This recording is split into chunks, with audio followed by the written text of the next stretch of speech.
वहीं झालावाड़ में कोरोना का संक्रमण अब जिले के सबसे बड़े अस्पताल एसआरजी और मेडिकल कॉलेज पर कहर बरपा रहा है। संदिग्धों के सैंपल की आई रिपोर्ट में 9 पॉजिटिव आए हैं, जिसमें 4 रेजिडेंट डॉक्टर्स और संक्रमित व्यक्ति के 5 परिजनों की रिपोर्ट पॉजिटिव आई है। ऐसे में अब मेडिकल कॉलेज अस्पताल के 10 रेजिडेंट डॉक्टर और 2 नर्सिंग कर्मी, 1 वार्ड बॉय सहित 19 लोग कोरोना की चपेट में आ गए, जिसके चलते जिले में कोरोना संक्रमितों की संख्या बढ़कर 39 हो गई। हमने हॉस्पिटल का जो भी स्टाफ है जो उनके संपर्क में आया था, उन सबके सैंपल्स लिए हैं। उनके रिजल्ट आने के बाद हम आगे की रणनीति तय करेंगे कि कितना वहाँ पे विस्तार है। जो हॉस्टल में रुके हुए थे डॉक्टर, उनके जो विंग में थे, उनके संपर्क में हैं, उन लोगों को क्वारंटीन में रहने की सलाह दे दी गई है। उदयपुर में स्काउट गाइड्स के कैडेट्स ने नुक्कड़ नाटक के जरिए शहरवासियों में जागरूकता फैलाने की कोशिश की। इस दौरान कई कैडेट्स जागरूकता से जुड़ी तख्तियां लेकर खड़े हुए। नुक्कड़ नाटक को लेकर जानकारी दे रहे हैं हमारे सहयोगी कपिल श्रीमाली। कोरोना महामारी के बीच हर व्यक्ति ये चाहता है कि वो कोरोना योद्धा के रूप में मैदान में डटा रहे और लोगों को ना सिर्फ मदद करे बल्कि इस महामारी से लड़ने के लिए जागरूक भी कर सके।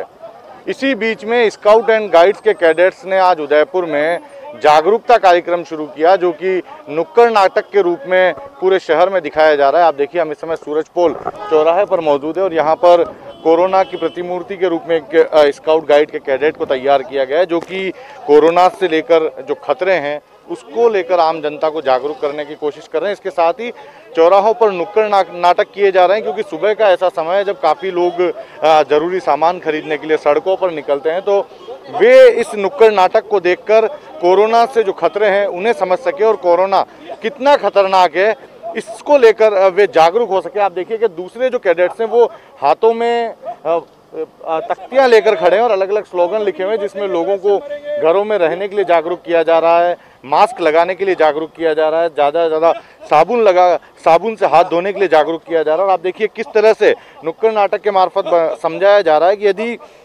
हल्की भी लापरवाही किसी ने रखी तो ये महामारी जानलेवा है, ऐसे में बड़ी बुरी स्थिति हो सकती है। और यही वजह है कि पूरी प्रैक्टिकल रूप से नुक्कड़ नाटक के रूप में यहाँ पर दर्शाया जा रहा है। हम बात करने की कोशिश करेंगे मैडम, किस तरह से नुक्कड़ नाटक के रूप में आप अवेयरनेस डालने की कोशिश कर रहे हैं?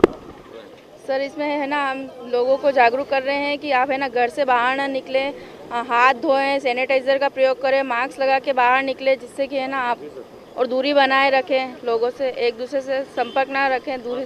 तो देखिए, यहाँ पर नुक्कड़ नाटक के रूप में ये बताया जा रहा है कि कोरोना महामारी से किस तरह से लड़ना है और इसको लेकर किस तरह से जागरूकता की ज़रूरत है, लोगों को क्या समझने की ज़रूरत है और किस तरह से अवेयरनेस लाई जाए, उसका यहाँ पर प्रयास करते हुए स्काउट गाइड्स के कैडेट नज़र आ रहे हैं। तो ये एक कोरोना योद्धा के रूप में आज सड़कों पर डटे हैं और इनकी ये कोशिश है कि लोगों को ज़्यादा से ज़्यादा जागरूक करते हुए कोरोना महामारी से बचने के रास्ते बताए जा सकें। कैमरा पर्सन जमाल खान के साथ कपिल श्रीमाली, न्यूज़ 18 उदयपुर। वहीं लॉकडाउन के बीच बूंदी के चमावली गांव में सादगीपूर्ण तरीके से शादी संपन्न हुई। शादी में न बैंड, न बाजा, न बारात, बस अग्नि के सामने वर वधू ने जन्म जन्म तक साथ होने का संकल्प लिया और परिणय सूत्र में बंध गए। अक्षय तृतीया के पावन अवसर पर हुई शादी में सोशल डिस्टेंसिंग का भी पूरी तरीके से ख्याल रखा गया। फेरों के दौरान सिर्फ 8 लोग ही मौजूद रहे। शादी समारोह से पहले वर वधू पक्ष ने लाखेरी एसडीएम कार्यालय से बाकायदा अनुमति भी ली।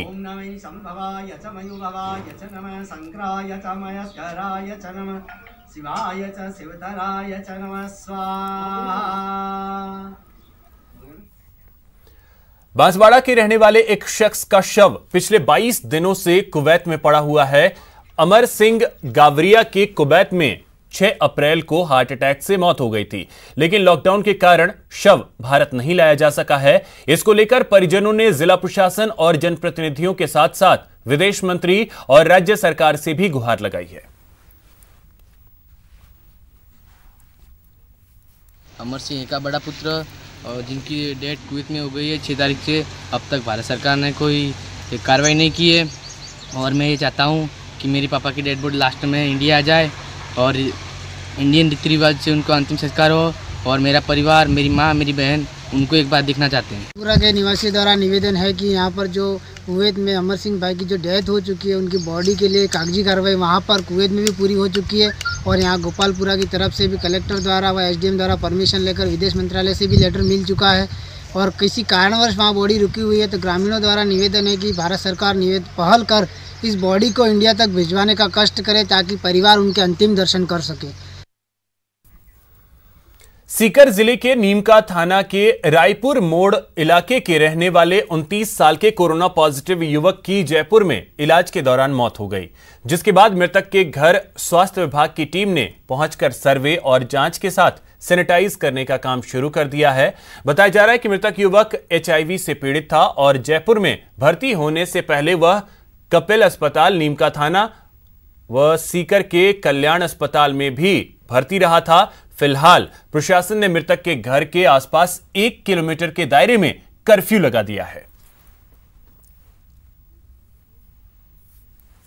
क्षेत्र रहा है वो नीमका थाना और सीकर का रहा है, तो दोनों PMO चिकित्सालय जिसमें इन्होंने विजिट किया था, वहाँ पे सभी चिकित्सकों को सतर्क कर दिया गया है, और जो भी SOP के अंतर्गत प्रावधान है उनके प्रावधानों के मुताबिक कार्रवाई अमल में लाई जा रही है। हमारे नीमका थाना के BCMO डॉक्टर मुकेश डिग्रीवाल साहब सुबह ही मौके पर पहुंच गए हैं और मृतक के घर पर सैनिटाइजेशन और अन्य गतिविधियां और कॉन्टैक्ट ट्रेसिंग का काम अमल में ला रहे हैं।